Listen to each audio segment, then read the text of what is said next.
Hello everyone, welcome my YouTube channel.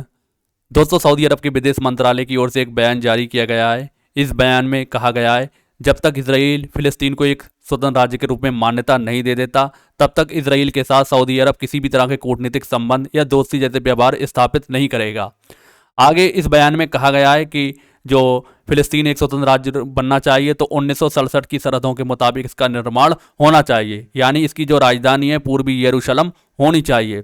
दोस्तों, Saudi अरब का विदेश मंत्रालय का ये बयान तब आया जब अमेरिका के नेशनल काउंसिल सिक्योरिटी के प्रवक्ता हैं जॉन किर्बी, उन्होंने एक बयान दिया था, जिसके बाद ये आनन फानन में सऊदी अरब के विदेश मंत्रालय की ओर से बयान आया।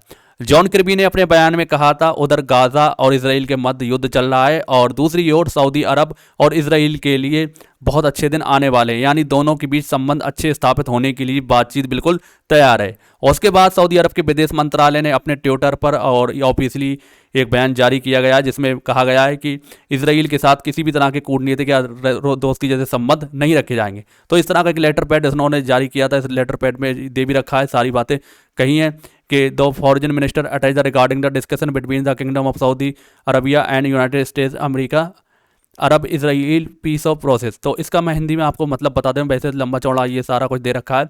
इसमें कहा गया है कि जो सऊदी अरब ने अमेरिका के साथ एक बैठक की, जिसमें इसराइल और जो कि फ़िलिस्तीन है इसे लेकर चर्चा हुई और इसे शांति किस तरीके से बनाएं, इस तरीके की बातें कही गई थी। और इसमें इन्होंने ये पूरी तरीके से क्लियर कर दिया है कि इसराइल के संग किसी भी तरह के कोई संबंध नहीं रखे जाएंगे जब तक इसराइल फ़िलिस्तीन को एक स्वतंत्र राज्य के रूप में मान्यता नहीं देगा। यानी जो मान्यता देने के साथ ही जो 1967 के तहत जो सीमाएं थीं फिलिस्तीन की, उसी तरीके से इसकी सीमाएं रहनी चाहिए और जो उसकी राजधानी है पूर्वी यरूशलेम होनी चाहिए, यरूशलेम होनी चाहिए। तो इस बात की जानकारी इस लेटर पैड के जरिए सऊदी अरब के विदेश मंत्रालय द्वारा दी गई है।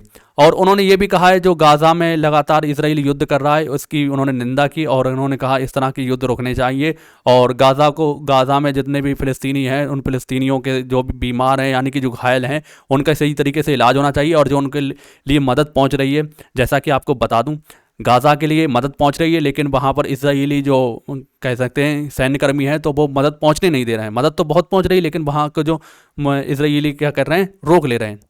तो इसके लिए करीब भी उन्होंने कंडम किया, यानी इसे लेकर निंदा की और कहा कि ये सब सही होना चाहिए। जितना कि दुनिया में ये अशांति फैल रही है सब इसराइल की और की वजह से फैल रही है और ये सब दूर होना चाहिए। और इसका सही सा सच्चा हल ये है कि फ़िलिस्तीन को एक स्वतंत्र राज्य के रूप में मान्यता इसराइल को दे देनी चाहिए। तो इसी को लेकर जो अमेरिका और सऊदी अरब के बीच ये बैठक हुई थी अभी 2 दिन पहले, तो इस बैठक में यही फैसला लिया गया था। तो इस बैठक में जो प्रिंस मोहम्मद बिन सलमान और अमेरिका के जो फॉरेन मिनिस्टर एंटनी ब्लिंकन के बीच ये बातचीत हुई थी और इस बातचीत में यही सब संबंध की बातें कही गई थी कि हम जब तक के फ़िलिस्तीन को एक स्वतंत्र राज्य के रूप में मान्यता नहीं मिल जाती तब तक इसराइल के साथ सऊदी अरब किसी भी तरह के रिश्ते नहीं रखेगा। तो ये सारी बातें इस लेटर पैड के जरिए कही गई थी और उन्होंने ये भी कहा था कि किस तरीके से ये गाज़ा में इसराइल अटैक कर रहा है, तो इसके लिए किस तरीके की ये शांति बने और किस तरीके से ये इनके बीच मध्यस्थता यानी संधि हो सके। तो ये सब बातें इसमें कही गई थी। अगर हम बात करें 1967 में किस तरह का जो इसराइल और फ़िलिस्तीन की सीमाएं हुआ करती थी, तो आप इसको देख पाएंगे। तो आप ये लिखा भी है 1967 के बाद, जो 1967 के बाद आपकी जितने भी युद्ध के बाद ये सारी सीमाएं थी। तो ये गाज़ा पट्टी है, ये गाज़ा पट्टी, ये वेस्ट बैंक है, यरूशलेम है। तो बस यहाँ के सऊदी अरब ने यहाँ के लिए इसकी राजधानी की मांग की है। तो जितने भी ये 1967 में इसराइली ने क्या किया, इस पर सब पर कब्जा कर लिया। जितने भी आपको येलो दिख रहे हैं, इन्होंने इसराइल ने इस पर कब्जा कर लिया है।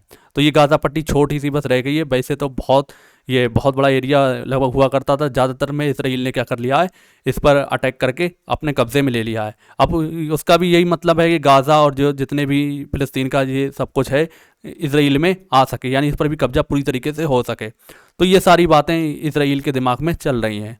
तो आपको पता है लगभग 7 अक्टूबर से ये युद्ध स्टार्ट हुआ था, जब सबसे पहले गाज़ा में जो हमास संगठन था उसने इसराइल के कुछ लोगों पर हमला किया था और कुछ को बंधक बना लिया था, जिसके बाद से लगातार इसराइल इस पर गाज़ा पर अटैक करके फ़िलिस्तीनियों को मार रहा है और इसमें औरतें बच्चे ज़्यादातर मारे जा रहे हैं। और देखा जाए तो इसराइल इस चीज़ का गलत फ़ायदा उठा रहा है, क्योंकि अगर गाज़ा में जो हमास संगठन है उसका तो कोई लड़ाका नहीं मारा जा रहा है, ज़्यादातर क्या बेगुनाह लोग मारे जा रहे हैं।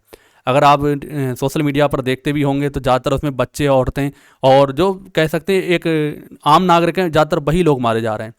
तो जो गाज़ा का स्वास्थ्य मंत्रालय है उसकी ओर से एक रिपोर्ट जारी की गई थी, बताया गया था लगभग 27,000 ये परसों की रिपोर्ट है, 27,500 से ज़्यादा लोग इसमें गाज़ा में मारे जा चुके हैं।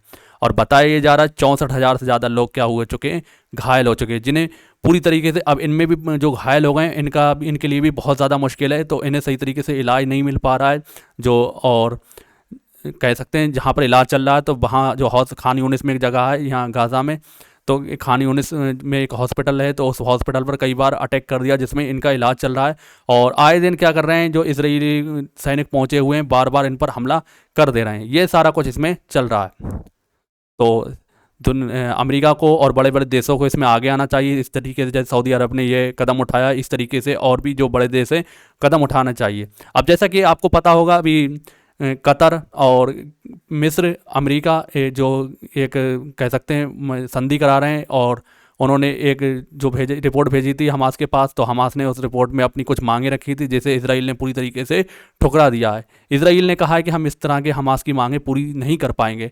जो हमास ने मांगे रखी थी कि 3 स्तरीय उसकी मांगे थी कि 3 स्तर में युद्ध विराम होना चाहिए, पूरी तरीके से हमास रेडी हो चुका था। लेकिन इजराइल के जो प्रधानमंत्री हैं बेंजामिन नेतन्याहू, इन्होंने क्या किया, हमास की मांगों को एक्सेप्ट नहीं किया है। तो ये तो बहुत ज़्यादा दुख की बात है। अगर बेंजामिन नेतन्याहू को ये सब मांगे मान लें, अगर इसमें मानने लायक हैं, तो उन्होंने 3 स्तर की मांगे कही थी। अगर आपने नहीं देखा है वो वीडियो, उस वीडियो में मैंने पूरी तरीके से आपको बताया भी था, तो उस वीडियो को आप देख सकते हैं। पूरी तरीके से मैं सारा मैंने क्लियर किया था।